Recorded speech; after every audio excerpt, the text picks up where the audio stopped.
My aunt will be down presently, Mr. Nuttall, she says, turning towards him. In the meantime, you must try and put up with me. Oh, yes, of course. It's, very kind of you, Miss Vera, and you're Frampton Nuttall, aren't you? I've heard about you. She raises an eyebrow, amused. Yes, that's me. Very glad to meet you, Miss Vera. I know how it will be. My aunt has a way of, keeping people waiting. She tilts her head and looks at him sharply. But you're not planning to leave, are you? Oh, no. Of course not. I was just thinking about what my sister told me before I left.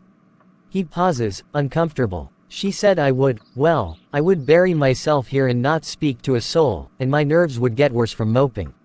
He shrugs awkwardly. I really should have known better than to rely on, advice like that. Well, you've met me now, haven't you? That's one person at least. Yes, of course, quite true. Do you know many people around here? Hardly a soul. My sister was staying at the rectory some 4 years ago, and she gave me these letters of introduction. Some of the people here, she said, were quite nice. He pauses, his voice trailing off. So you know practically nothing about my aunt, then? Glances at her, unsure how to respond. Well, not exactly. I, only know her name and address. He hesitates, then adds quickly. And I must admit, I was wondering, is Mrs. Sappleton, married or? Oh, dear, poor Mr. Nuttall, you'll find out soon enough. Auntie is, well, I'm sure she'll explain everything when she arrives. Her tone shifts, becoming almost teasing. I hope so. He clears his throat. I must say, though, I do hope this visit will help my nerves. I'm sure it will. You're in very good hands. Yes, I do hope so. The scene continues with the atmosphere growing subtly tense as the minutes tick by. Her great tragedy happened just 3 years ago. That was, about the time your sister was around here, right? I see. But, in such a peaceful place like this, tragedies seem out of place. You may wonder why we keep this window open, even in October. It's because of her. She waits for them to come back. It's warm for the time of year, yes. But, how does the window relate to the tragedy? Through this window, 3 years ago, her husband, it's warm for the time of year, yes. Int.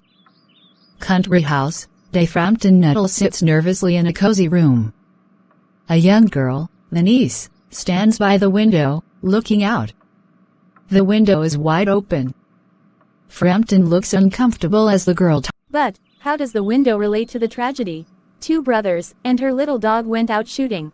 They never came back. What happened? They were crossing the bog to their favorite shooting ground. The ground gave way, just like that. They were swallowed up by it. The summer had been very wet, you know. Things like that happen sometimes, without warning. Their bodies were never found. Poor Auntie believes they'll come back someday. She thinks they'll walk through this window, just like they used to.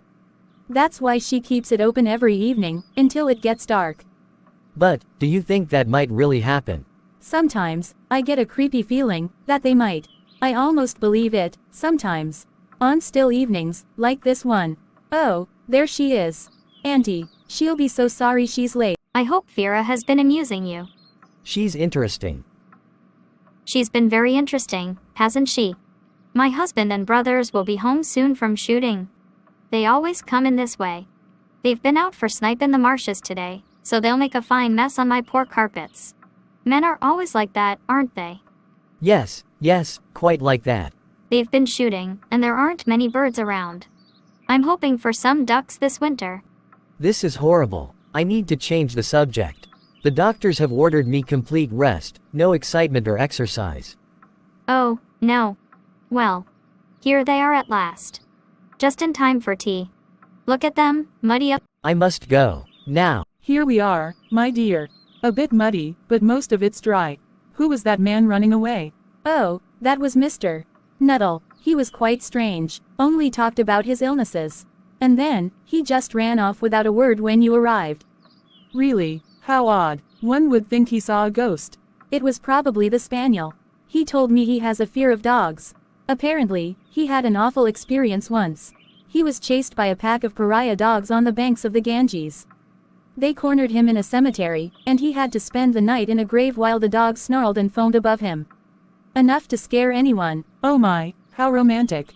To have such a story on short notice. Romance at short notice is my specialty.